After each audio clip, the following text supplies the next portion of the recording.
Congress is out now on recess, so nothing too horrible can happen. But still, they've got issues to deal with. Some are local, like possible funding to replace that bridge in Baltimore a ship knocked over. Some global, like aid to Ukraine. We get a rundown now from Bloomberg Government Deputy News Director Loren Duggan. And that seems to be the mode nowadays. Even though they're on recess, the verbal and political action never quite stops, does it? It doesn't, and sometimes it's issues that are carrying over. And as you noted, now they have a new thing to deal with the collapse of the Francis Scott Key Bridge in the Baltimore area and the effects that will have on shipping and all sorts of things. So although it's a local bridge collapse, it's definitely something that has a national and global impact business-wise, given that things can't move in and out of that port right now. So Congress will be continuing to talk about a potential solution to that. And, as they get back a week from now, we'll see if that's turned into legislation or how that might proceed. Yeah, I mean, that was pretty quick for the administration, I think it was, to say the government will pay for the new bridge. And that came, as I say, suddenly, but Congress has to agree to that, correct?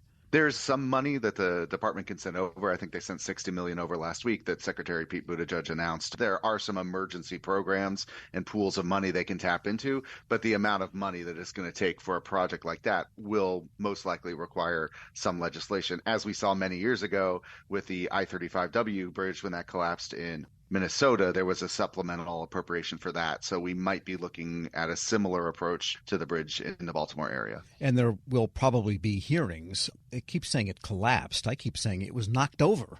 So it didn't just suddenly give up the ghost and plunge itself into the river. But nevertheless, there will be hearings on probably bridge design and whether you can put bumpers to keep ships from banging into the uprights and that kind of thing.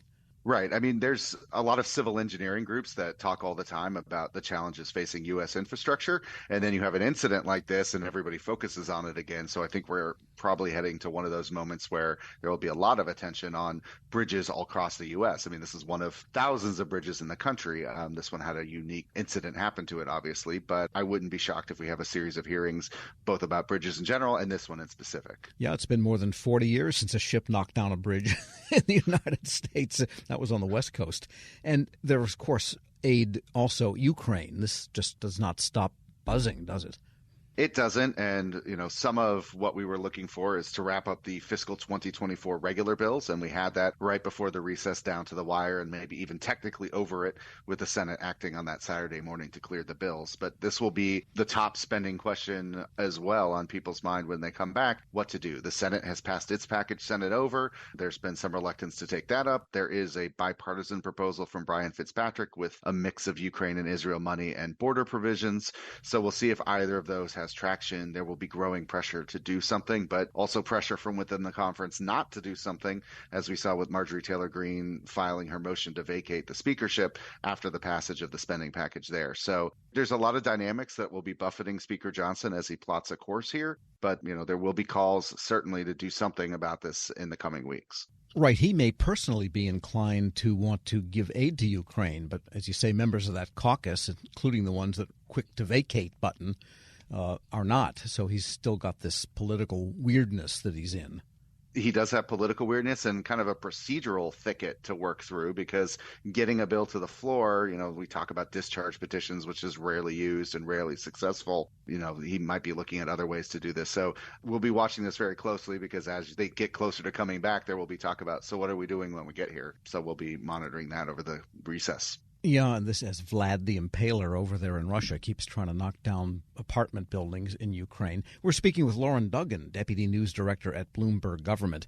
There's some issues for the federal government itself. The trial, and Chuck Schumer was talking about that on TV on Friday, of DHS Secretary Mayorkas. And that's going to be a little bit of a circus maybe when they get back.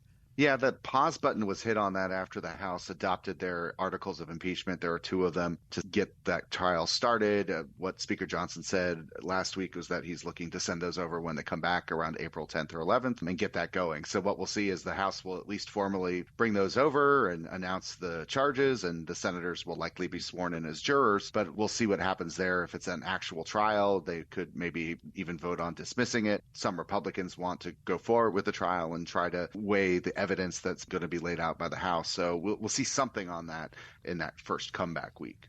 That'll be interesting because you know what the outcome will be in the Senate because the Democrats are in control of the Senate, just as the impeachment votes against President Trump when the Republicans had the Senate.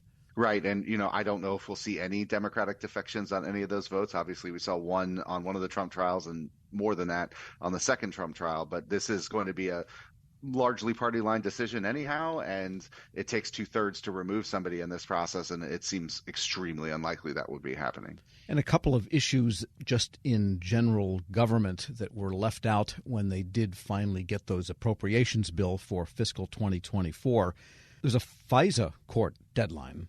Expiring provisions of the FISA law, which deals with electronic surveillance, those lapse April 19th, and there's been a lot of difficulty in figuring out a path forward here. And it's one that, unlike the partisanship we've talked about on some of these other issues, there's sort of a group of Republicans and Democrats on both sides of this issue, more establishment folks and more of the civil libertarian side as well, and trying to figure out a path forward on that. What to do with warrant requirements could be tricky. The deadline on that is April 19th. We'll see if they can work out something there, or if the administration will seek some other options on that. And then there's the FAA with an early May deadline. That's the authorization, so it has its funding, but it also needs authorization law, and they need the tickets and the spending authority from the trust fund in place on that. So a May 10th deadline on working out that piece of legislation. Yes, because the FAA itself is still kind of busy these days. It still has Boeing-related issues, among others, that it's dealing with, and these are long-term issues, and I think a few structural problems or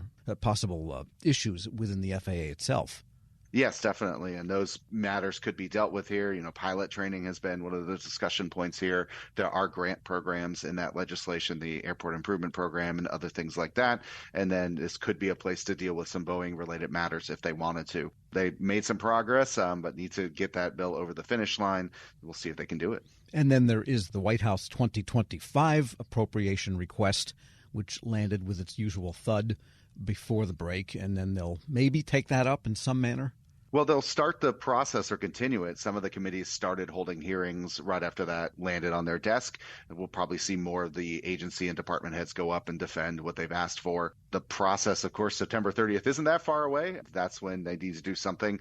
They'll probably extend current funding and then deal with this after the election. But they want to make progress on bills at some point this year. Yeah, the leaves haven't even come out on most of the trees, and now we're talking about when they fall off the trees. We're worried about that again.